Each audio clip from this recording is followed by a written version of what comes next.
Hey guys, it's Dr. Justin Marcagiani here with Evan Brand. Evan, happy Monday, man. What's cooking? Happy Monday. Not too much was cooking. I did have some brisket for lunch. So I told you, I was like, dude, my blood sugar is going to crash if I don't eat. And we go all day chatting like this. So I had to go eat some, and it was delicious. Love it. Yeah, I had my collagen coffee and such. My wife made me an amazing little omelet with like zucchini and like some sweet potato and some grass-fed or pasture-fed eggs. Ooh, So that'll be like a little early lunch, if you will. So that really looks excited good. to that. Got to give props to my wife, Shelly. Thank you, Shelly, for keeping Justin's brain working. You got to have That's it. food. That's it. I'm ready, man. So I know we just chatted about recently before the show. We wanted to talk about kind of like natural, like first aid medicine things. I know you gave me a call Friday as you fell going up the stairs. You were holding, I think, your dog, and I went down. you went down for the count, man, hard. And you got you got a new house which got some slippery stairs, and you went down and you kept holding the dog so you didn't hurt the dog, which is, that's a natural paternal reflex, right? Which is good. I You went hurt down the back. staircase. I didn't go up. I was going down. Oh, dang. I fell down. I think it was like 13 stairs. I think there's 14 stairs in total. After the first one, I slipped and I went down. I hit my arm so hard on the staircase. Damn. And that's why I called you, because the bump happened immediately. And I saw, as soon as I fell, that was the initial impact. And then boom, boom, boom, boom, boom, boom, boom, boom, boom, down the rest of the staircase. And then I had a baby gate at the bottom of the staircase to keep the baby out. Of course, my head busted through the baby gate too. So that was fun. And Dang. that's when I called you. I'm like, dude, this bump is sticking out as this bone. And you had me do some exercises and you're like, okay, I don't think so. Probably a contusion, but go get it checked out anyway. So that's what I did. And fortunately, the x-ray showed all clear, no break. So thank God. My arm still hurts like a son of a gun, but it's not broken. So I'd rather have pain than a break. And then also, by the way, you went to one of these urgent care places, not like an ER, and you told them you didn't have insurance. So you ended up paying a cash price. And how much did that cash price cost for an x-ray and an eval, Evan? What did it cost? Yeah, $89 That's US. insane. That would have cost you $500 to $1,000 for just the insurance if you did the insurance at a conventional ER. Oh, I guarantee it. I guarantee it. So yeah, I'm a huge fan of like, and this is just like a little small, like mom and pop urgent care clinic. Hospitals, I'm afraid of hospitals. I don't want to go there. So I was lucky enough. I called them. There was nobody waiting. I got in, I got the x-ray, and 30 seconds after going in, I mean, it was just a piece of cake, a really, really good experience. And it really made me think, okay, that's when I hit you up. I'm like, yo, we should do a first aid podcast, because what else could I have done? Unfortunately, I didn't have any arnica unpacked because we just moved. I don't know where my arnica is, but I had a stash of arnica I could have used as a really good natural, like anti-inflammatory. And I could have just been, sucking on the little arnica pellets, but I couldn't find it. And I had some arnica gel I could have put on my arm, but I couldn't find that either. So that's my lesson, is make sure you unpack all your medicinal goodies. Exactly. And I think it's, good for everyone. If you have good insurance and it's gonna cover you anyway, that's fine. But if you got like a $3, $4, $5, $6, $7,000 deductible, sometimes that would have easily cost you $1,000. And if you're got a $5,000 deductible and you may not hit it this year, that's $1,000 back in your pocket. So I recommend everyone just kind of look at your area and just call some of these urgent care places and get some, get a quote for a couple of things off the bat, like just, x-ray, fall, kind of bump, contusion, laceration, not like life or death things. Like you get in a car accident and, you're really in a bad position, obviously go to the hospital, right?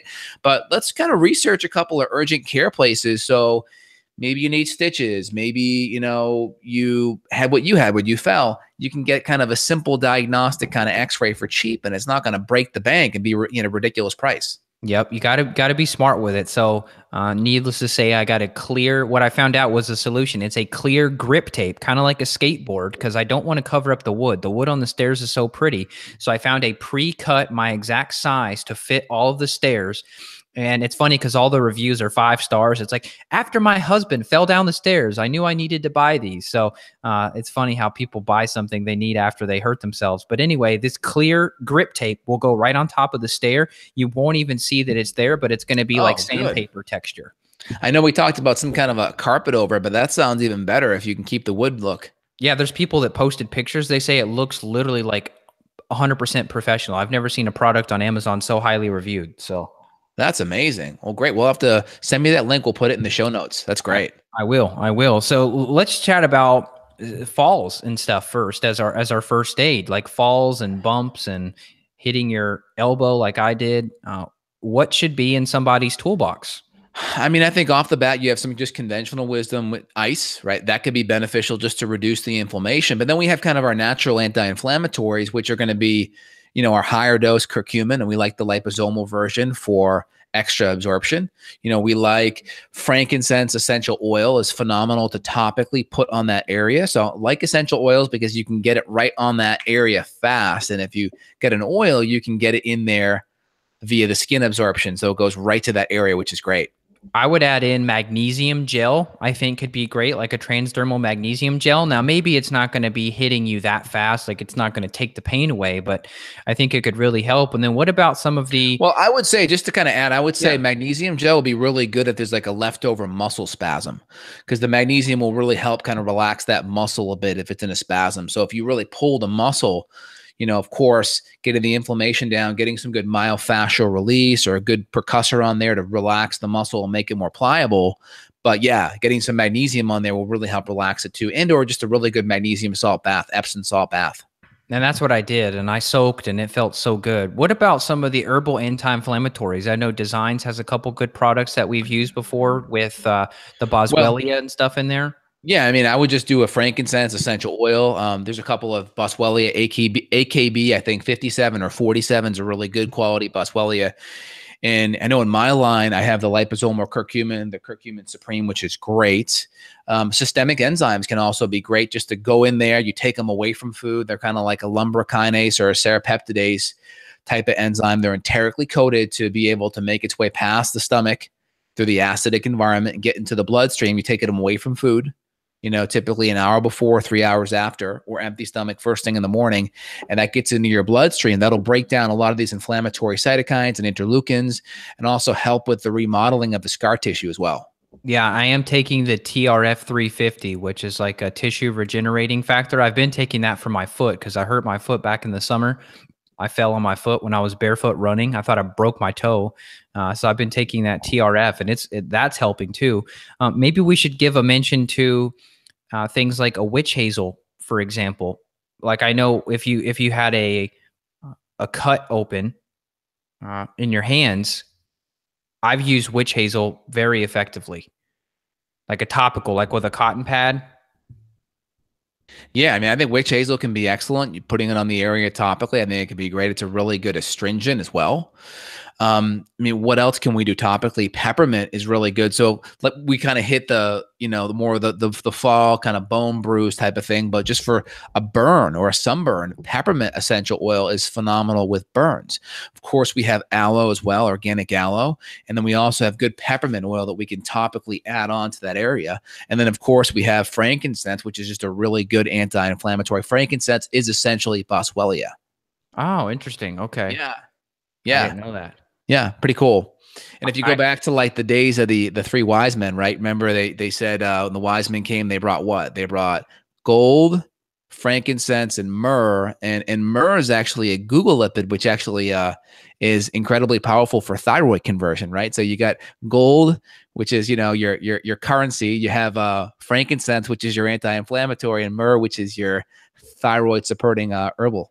That's insane. Well, I know the Egyptians too, and some of the tombs that they've opened up, they found that even more important than jewelry to some of the Egyptians were essential oils, and they actually had certain vats, like gallon-size vats. I don't know. They're probably made of bronze or copper or something. Who knows what metals they used, but that these essential oils, including frankincense, was in perfect quality thousands of years later after they opened up the tombs. That's amazing. So we just chatted about like bone stuff, right? Of course, we can add in extra collagen peptides and extra bone broth to provide really good connective tissue amino acid support. I think that's phenomenal. It's really good there from a building block standpoint. We talked about the burns and the peppermint. We talked about some of the topical stuff with the frankincense. We talked about some of the natural anti-inflammatories we do, the liposomal curcumin. Homeopathic wise, you can do the arnica. I think that's a phenomenal one. Let's chat about headaches. I know a lot of Yeah. clients that have come to us, they've had headaches. Usually it's a gut issue and it's a food sensitivity issue, like a gluten problem causing headaches or migraines. So let's just assume that everyone listening has already cleaned up the diet. They're doing the lifestyle stuff just in terms of like staying hydrated and making sure that they're not doing too many diuretics like coffee or tea. Then we could chat about a couple first aid headache options. One, Yeah. chamomile tea. So first off, right, I had a headache last week. I was in Vegas. Okay. I had a cup. I was at, a party there. So there was a kind of an open bar. I typically, I'll do like if I'm out like that, I'll do like a really good Tito's vodka with lime juice, and I'll do like a mini Cape Codder. So just a splash of cranberry juice, just a touch. So it gives it a little bit of flavor, but it's relatively clean, right? And it's pretty low sugar because there's not much cranberry in there at all. So I'll do that. And I did a handful. I had a headache on the 2 days later. I had a headache, and I actually did end up taking an ibuprofen. But here's the strategy, though. Number one, I took my minerals. I took my extra B vitamins. I drank extra mineral water that morning. I had a really good breakfast.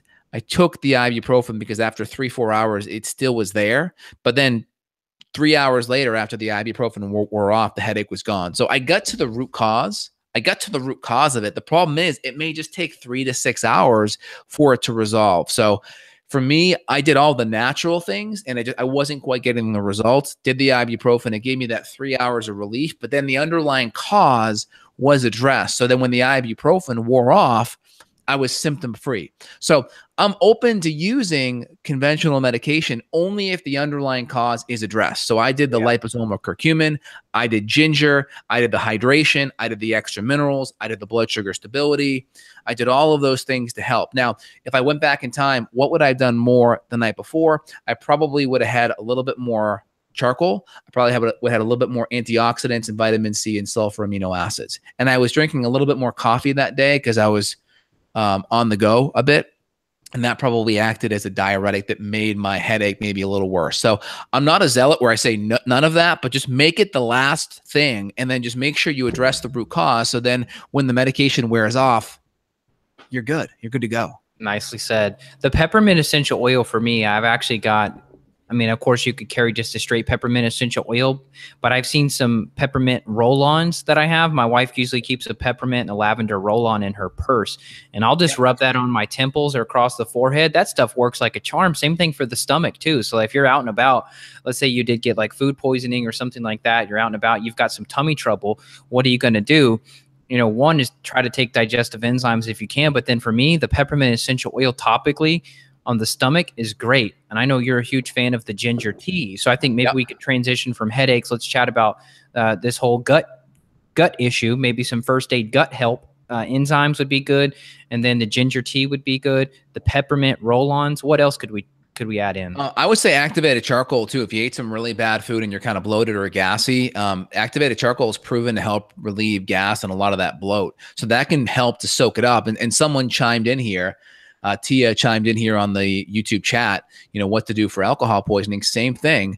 Get the activated charcoal on there. I mean, if you go to an ER, for the most part, my freshman year, my college roommate had alcohol poisoning. I had to bring him to the ER, and all they did was put an IV in him, right? Think about it. What are they doing? Minerals, electrolytes.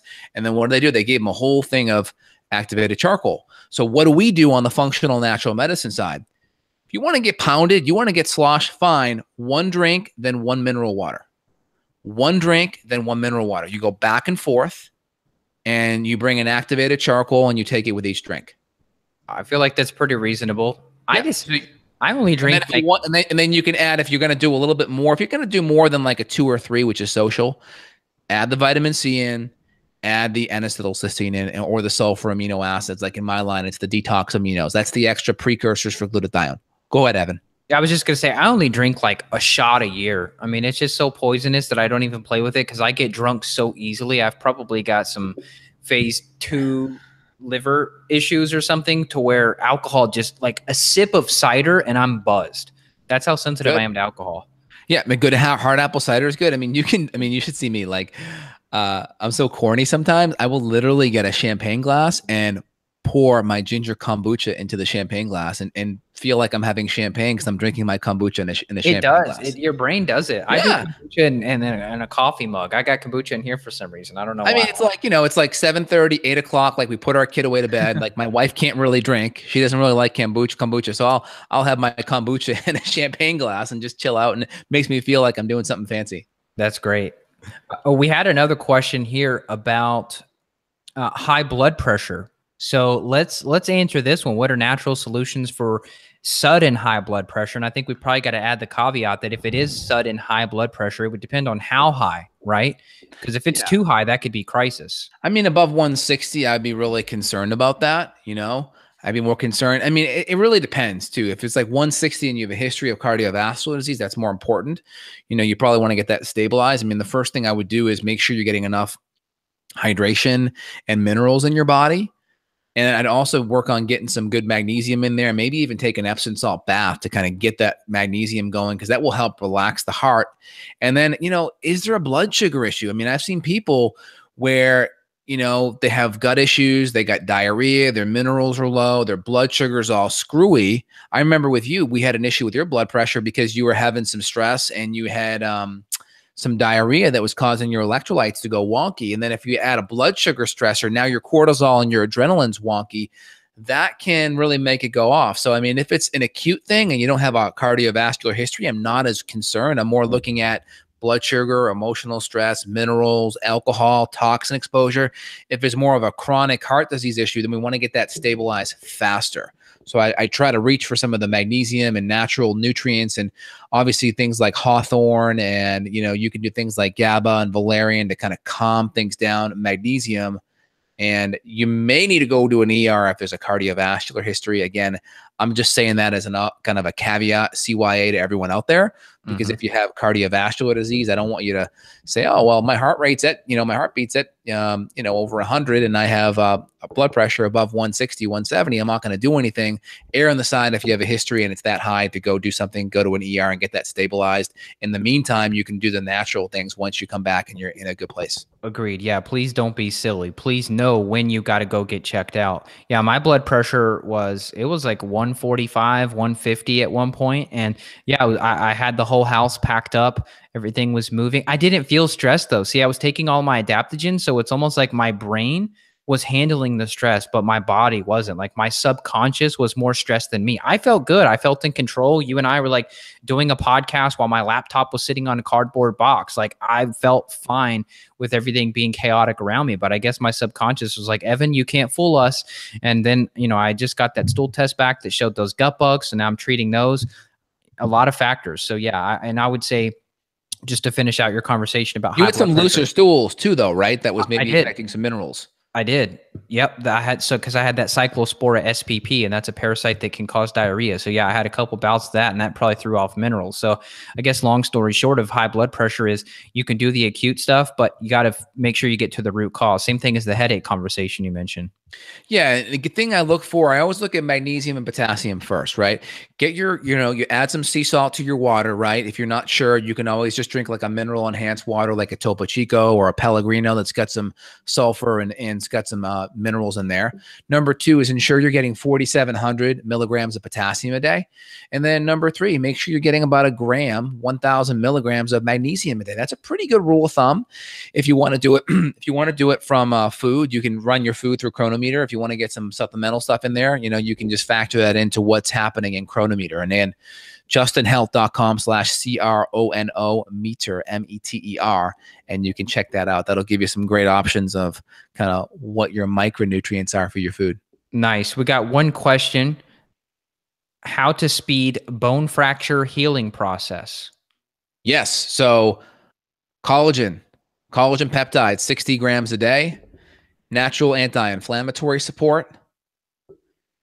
And I would say after that, I mean, you can do some things to help with blood flow. Like ginger is a great anticoagulant to keep blood flow going. You can do some systemic enzymes to keep blood flow going and then help with the remodeling of scar tissue. I think that's a really good thing. And obviously make sure the underlying cause is addressed. What about vitamin D and K? I wonder if those would. Yeah, 100%. I'm sorry. Vitamin A, D, and K in there. Yeah. So you can get vitamin A just from eating good quality egg yolks and full fat foods. We can add additional cod liver oil to get the vitamin A up. Vitamin D at about 10,000 IUs per day, because vitamin D will really help extract calcium out of the gut into the bloodstream. Vitamin K pulls vitamin D helps pull and extract calcium out of the gut into the bloodstream. Vitamin K helps extract the calcium from the bloodstream into the bone. So vitamin D and K. And again, we just did a podcast on Friday. I did with Dr. He's a dentist out of Australia, Dr. Lin. And we did a phenomenal podcast on dental health. And part of it, we talked about bones, because your teeth are, a manifestation of your bone strength. So vitamin A, K, and D. And I also talk about the collagen peptides, because half of your bones are protein. So it's really important we have good connective tissue amino acids to build those bones up strong. And that you're digesting your proteins you're eating too. Bingo. So if you've got low stomach acid. Go ahead. Yeah, go ahead. I was just going to say, if you've got low stomach acid, you've got H. pylori or other infections, you're going to be at a disadvantage for healing up your bones. So make sure your gut and your digestion is optimal.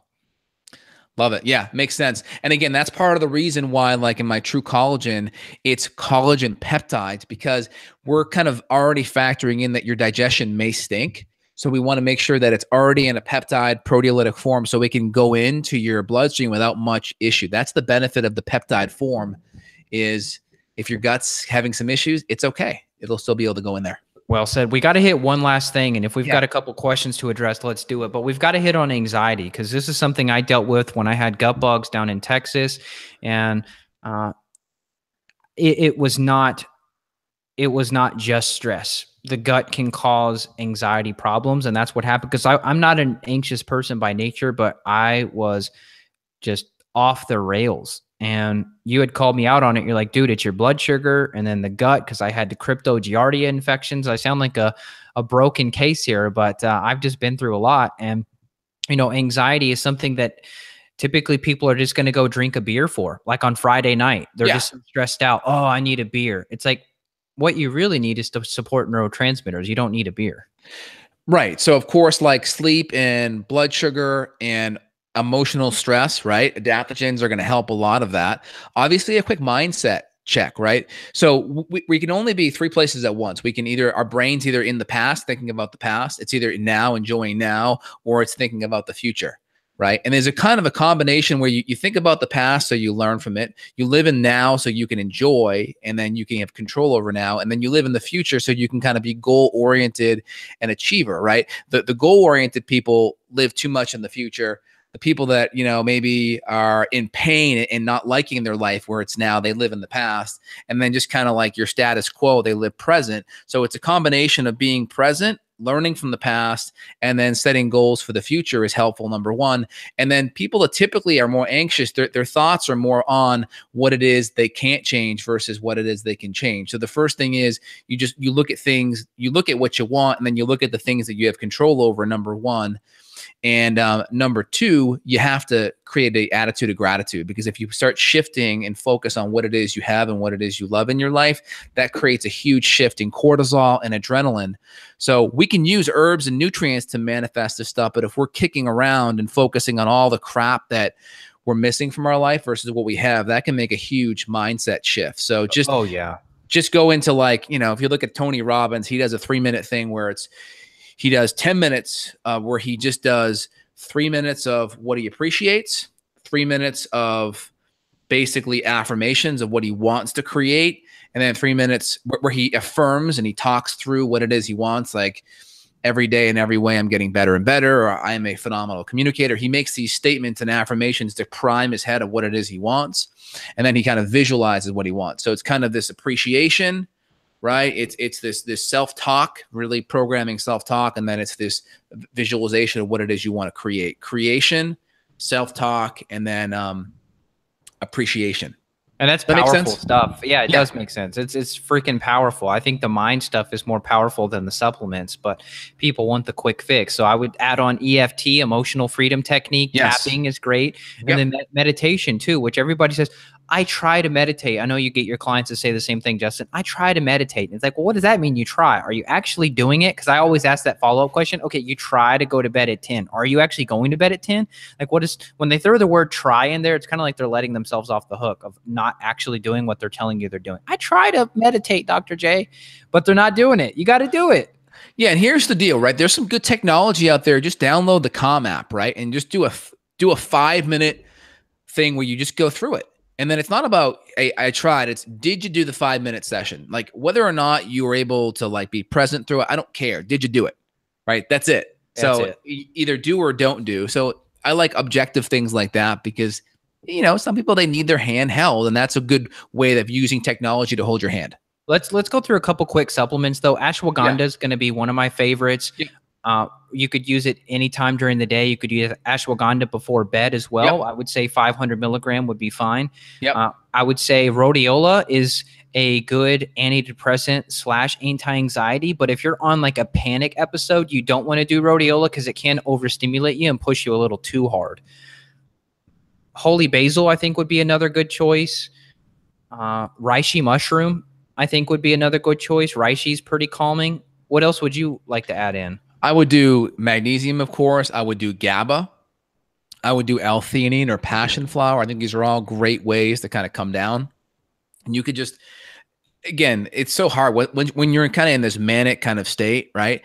It's so hard to get people mind off what's going on. So if we can't get it off of what the situation is, I'd much rather think about it and then tap the various acupressure points on the face that you do in EFT to then reduce that sensation of where they're at. So if they're an 8 or 9 out of 10, 10 being the worst, we can at least get them to think about the problem and tap on these EFT points. I do a double tap. It's the Dr. J technique. I double tap it. So see, I just go in this order. I just go like this. So you're doing both? Well, I go, because typically it's here, here, here, here, here, here. And then you can go under the nipple. So you're getting it done faster. You're going, but I do two. I do a 2 for 1. So here, here, here. And then when it comes to the note underneath, I just do two together. These two together. And then that saves it a little time. You can do both collarbones, and then you can do this, or you can do the monkey way like you do. I like the monkey way. Yeah. Yeah. EFT is a game changer. I mean, absolutely. It has to be in your toolbox.